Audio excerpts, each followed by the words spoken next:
العوده اللي كاين القنطره الايله للسقوط اللي جات في المحضر 2022 اللي جات السلطه مع واحد اللجنه مختلطه اللي كتمثل الجامعه وكتمثل الولايه وكتمثل المقاطعه، ولكن لحد الساعه منذ المحضر ديال 2022 لحد الساعه باقي ما كاينش شي حاجه. اصبحوا توصيات بان القنطره ايله للسقوط وكاين خطر هنايا، ولكن حنا بعد ما جينا كنطريقوا المشكل مع المقاطعه تجاوز معنا مع الولايه تجاوز معنا، ولكن الجماعه لحد الساعات فقط الوعود الكاذبه. لكن حنايا في الارضيه وفي الواقع اننا كنتفاجئوا بان المسؤولين بحال اللي ما كاينينش، ما عندهمش واحد الحس ديال الغيره باش يخدموا المواطن. هنا كاين واحد الخطر اللي ملموس، انا الى الخطر ايله السقوط اي لحظه تقدر تحدث واحد الكارثه وتحس الضحايا. لهذا حنايا عملنا شكايات، عده شكايات لجميع الناس المسؤوله اللي كاينه هنا داخل المنطقه، ان دينا المقاطعه تجاوز معنا الساعه التي دار المقاطعه حيت كيكون العائق هو الجماعه.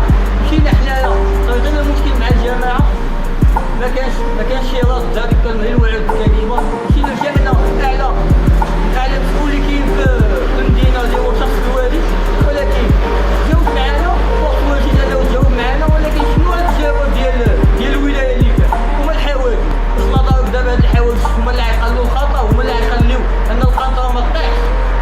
واش ما تخليش واش الحواجز نضربكم هما الحل باش ما يكونوش ضحايا فهاد القنطره هادي؟ حنا في اي لحظه كنقولوا بان هاد القنطره غتحصل ضحايا، غتكون كارثه. راه ماشي حيت كاين السكان، راه كاين المرضى، كاين بزاف ديال هذا. واصلا هاد القنطره اذا مشات طاحت راه غتشكل خطر كبير على هاد البنايه هادي، لان هي هذاك الممر الرئيسي لهاد السكنه هادي. لهذا حنا كنعينا من نجدكم، ولكن حنا هنا كنخدموا حنايا كمواطنين ولا كساكنه ولا الناس اللي هنايا اللي طريقنا معاكم المشكل. حنا في الساعه ديال اننا حنا نضحيو الجانب ديالنا، واذا نتوما عايزين ما عندكمش ميزانيه باش تصلحوا ما تخليوش الخطر مرتبط بكم. لا حنا جينا لعندكم باش نشوفوا الحل. اذا ما كنتوش معزين انكم كتشوفوا بان هاد القنطره عندكم الفلوس من الميزانيه ديالكم وانتوما ما قادرينش تصلحوها، حنا مستعدين اننا نصلحوها واخا نديرو السينيه. راه كاين الناس حنا المغاربه الحمد لله عندنا واحد الفطره شنو هي؟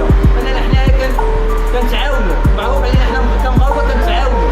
اذا كان الخطا واذا كان هذا كنتعاونوا عليه، ماشي اننا حنا كنضربوا معكم المشكل انكم نتوما ما كاينينش وتخليونا حتى حنا ما كاينينش. لا حنايا لحد الساعه باقي كنضربوا المشكل عندنا حنا كنتعرفوا، عندنا واحد الغيره اننا غنوصلوا، لان الحق يؤخذ ولا يعطى.